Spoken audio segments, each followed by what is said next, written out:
టీచర్ల సమస్యలపై చట్టసభల్లో పోరాడేందుకు బీజేపీ నుండి కరీంనగర్, ఆదిలాబాద్, నిజామాబాద్, మెదక్ టీచర్ ఎమ్మెల్సీ అభ్యర్థిగా బరిలో దిగుతున్న విద్యావేత్త మల్కా కొమరయ్య గారిని ఆశీర్వదించి మొదటి ప్రాధాన్యత ఓటు వేసి గెలిపించండి.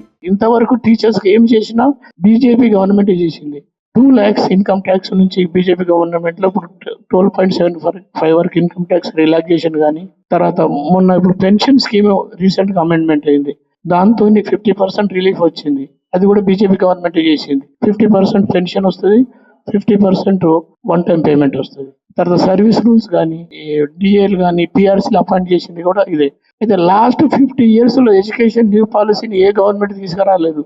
మన బీజేపీ గవర్నమెంట్ తీసుకొస్తే అన్ఫార్చునేట్గా మన స్టేట్ దాన్ని ఇంకా అడాప్ట్ చేయలేదు.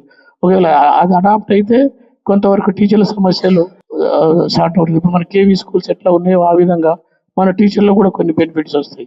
కాబట్టి మీ ప్రెస్ ద్వారా మీకు రిక్వెస్ట్ చేసేది ఏంటంటే, మీరు ప్రాపర్గా టీచర్లందరికీ కూడా ప్రెస్తోని వాళ్ళందరికీ కూడా ఈ ఫ్యాక్ట్స్ అన్ని ఎక్స్ప్లెయిన్ చేస్తూ మీరు ఆర్టికల్స్ కానీ ప్రెస్ రిలీజ్ చేస్తే మన టీచర్లు అందరూ కూడా మేధావులు కాబట్టి ఆలోచించి ఓటేస్తారని నమ్ముతున్నాను.